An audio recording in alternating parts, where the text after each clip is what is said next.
Jesús Díaz, buenos días. Buenos días, Evaristo. Feliz año. Gracias, igualmente, feliz año, que todo se te cumpla este año que viene. Claro que sí, y también para la gente que nos ve, que nos sigue. Jesús, pues bueno, empezamos con ganas, con energía, pero también con noticias lamentables. Allá en el norte del país, hace unos días, un niño dispara contra sus compañeritos, contra la maestra y contra sí mismo. Esto ha despertado una serie de situaciones, de propuestas, de opiniones, que algunas incluso se ha cuestionado si son legales, otras si son necesarias. Uno de estos casos es el del famoso operativo Mochila. Los organismos defensores de los derechos humanos han dicho que sí es ilegal, que sí violenta los derechos de los niños. En consecuencia, Jesús, primer planteamiento, ¿es ilegal este tipo de situaciones? ¿Y cómo se puede hacer para implementarlas sin quebrantar la ley? Sí, es muy lamentable la situación que ha acontecido, sobre todo en los menores de edad, que pues a lo mejor influenciados por no sé, la mercadotecnia o situaciones a las que ellos tienen contacto, toman acciones que pues vulneran los derechos de otras personas o incluso pues en este caso han arrebatado la vida. Esa situación pues va a ser necesario en algún momento que el Congreso local y los congresos federales asuman la responsabilidad de estudiar para legislar al respecto. Es importante sí analizar cuáles serían los derechos que se pudieran violentar o cuáles son los derechos que se pudieran permitir para poder celebrar una conducta como esa de revisar las mochilas de los alumnos. Sí es cierto el hecho de que existiría una violación de los derechos humanos, tratándose de que nadie puede ser molestado en sus papeles, bienes, posesiones o familia, regulado por la propia Constitución en el artículo 16, que valiéndose de ese derecho o tutelados por ese derecho, es imposible pues la circunstancia en la que pudiéramos estar bajo la hipótesis de que se nos revisaran las cosas, dudándose de nuestra inocencia o vulnerabilidad, en el sentido de que se introduzca uno a las cuestiones de intimidad personal o de la misma dignidad de las personas. Entonces sí hay muchos derechos que pudieran ser contrarios a una decisión de esta naturaleza, más sin embargo debemos de establecer el costo-beneficio. La necesidad que se tiene para poder legislar al respecto, pues implicaría analizar qué normas pudieran ser aplicadas para poder hacer esa revisión. No olvidemos pues que hay otras instituciones que ya cuentan con revisiones de esa naturaleza, como reglamentos internos de acceso a las instalaciones, como son los aeropuertos o los mismos edificios judiciales en los que se revisan las cosas antes de ingresar a Ahí la norma pues establece la voluntad de las personas de someterse a esa revisión porque el reglamento lo exige. Y eso es contrario a lo que se quiere con la Operativo Mochila, de hacerlo obligatorio. Entonces, sí se tiene que hacer de alguna manera la observación por parte del Congreso local para poder analizar qué reglamentación pudiera aplicarse en el sentido de revisar las mochilas de los menores. Ahí hablamos de estudiantes que pudieran tener, en una de las hipótesis, ser menores de edad y en la otra mayores de edad. Posterior a los 18 años, pues ellos tendrán la capacidad de decisión para poder permitir la revisión de acuerdo bajo su propia voluntad, ¿no? Los menores de edad pues están tutelados y requieren de la autorización de los padres o tutores, que son los que vigilan la conducta de ellos.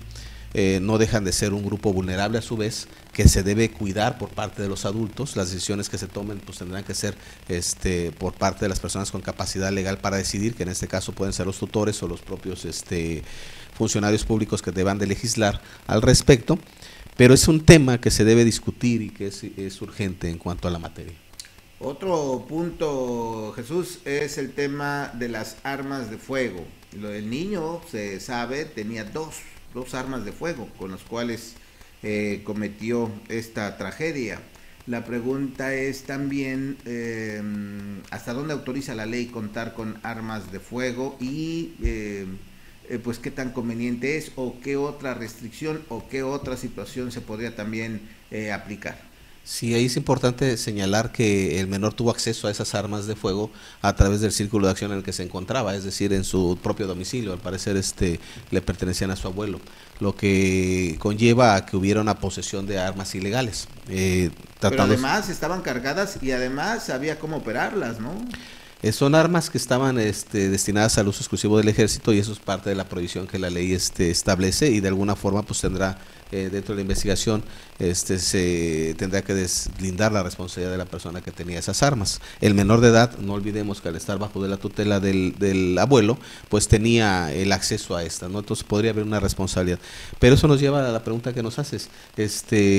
Efectivamente, la ley nos autoriza a tener armas dentro de nuestro domicilio para poder protegernos, pero siempre y cuando no sean de las destinadas al uso exclusivo del ejército, a la marina o a los cuerpos armados, en el sentido de que la propia Constitución te permite que tengas armas, las que pudieran ser de posesión sin necesidad inclusive de ser registradas, son las que están destinadas al deporte y a la caza. De ahí que todas las demás que están destinadas al ejército o al uso exclusivo del ejército y a las Fuerzas Armadas, pues deban de ser registradas. Aquí la situación se da por el acceso que tuvo el menor hacia esas armas por la posesión que tenía el abuelo. Entonces, sí es importante que la población sepa que puede tener armas dentro de su domicilio para su protección, pero estas deben de ser de las que no están prohibidas por la ley. Y ¿podemos saber los calibres más o menos? ¿Cuáles serían? ¿22? Hay una relación de armas que pudiera el ejército autorizar para tener en tu domicilio. Desde luego te mencionaba las que están destinadas a la caza o al deporte, no requiere un registro específico. Las demás sí lo requieren, ¿no? De ahí que el calibre pues deba ser de los que analice el ejército para poder autorizar la posesión de esa dicha arma. Cada vez hay más personas que consideran que, dada la situación de inseguridad, sería mejor contar con un arma de fuego contra lo que está pasando o lo que vemos con las campañas del ejército, que dicen lo contrario, que hay que despistolizar a la población y hacen campañas, te dan una despensa por el arma, etcétera. De acuerdo con lo que has visto, ¿cuál es la tendencia? ¿Qué está pasando en la sociedad? Sí, tomando como directriz el conflicto de los menores, sobre todo la agresión que existió por parte del menor que incluso se quitó la vida, pues debemos partir de ello. La ley se puede o se puede legislar respecto para poder establecer mayores sanciones o conductas que deba adoptar la sociedad, más sin embargo siempre la prevención la que debe atenderse, sobre todo en los menores, la prevención para evitar que un hecho lamentable como ese se dé y se tenga que aplicar la ley para poder sancionar a las personas. Entonces sí es importante tomar en cuenta que la prevención sería la mejor acción para evitar un hecho delictivo como tratándose de los menores de edad, pues son personas que están tuteladas dentro del Estado para su cuidado por parte de los que guardan su custodia. Entonces sí es importante que se adopte más una medida de prevención que una acción de ejecución, ¿no? Claro, y otro tema que nos hace ver esta circunstancia, esta tragedia, es la legislación, ya lo estabas comentando, acerca de los delitos que cometen los menores. Porque pues no solamente en este caso, sino en otros más hemos visto que, y más recientemente, que los menores de edad son usados incluso a propósito por las bandas delictivas para cometer ilícitos porque saben que a cierta edad pues ya salen en libertad. ¿Consideras que, claro, aquí en este caso del niño que comete estos asesinatos, pues se suicida, pero hay otros casos en donde hay niños, hay adolescentes que asesinan pues a alguna persona y si tienen 15 años, a los 3 años ya quedan en libertad? ¿Consideras que la legislación es suficiente para pues atender los casos de delitos cometidos por menores de edad? Sí, atendiendo a esa situación, pues sí debemos de legislar sobre todo en la reinserción social, porque si bien la ley establece que puedan estar retenidos durante 2 años, o 3 años y 5 años, dependiendo la edad que estos representan, también es que los programas de reinserción a la sociedad no garantizan que ellos estén adaptados para poderse integrar nuevamente a esta sociedad.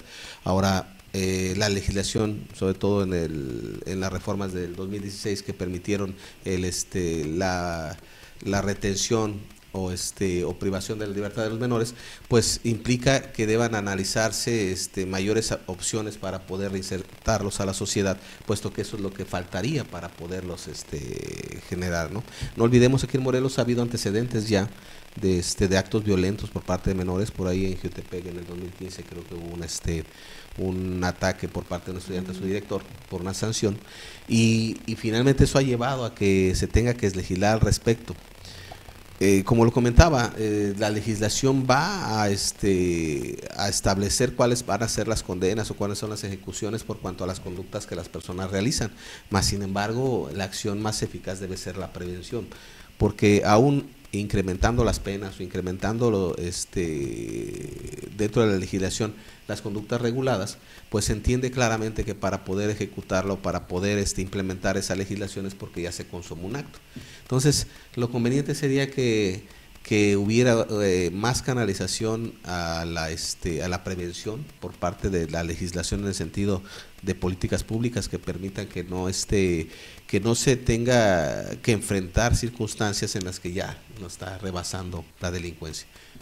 Estaríamos, Jesús, rebasados, o más bien la ley estaría rebasada por la sociedad, o sea, cada vez como que hacen falta más leyes, ¿no? Como que estamos atrasados en cuanto a lo que ocurre en la actualidad en la sociedad.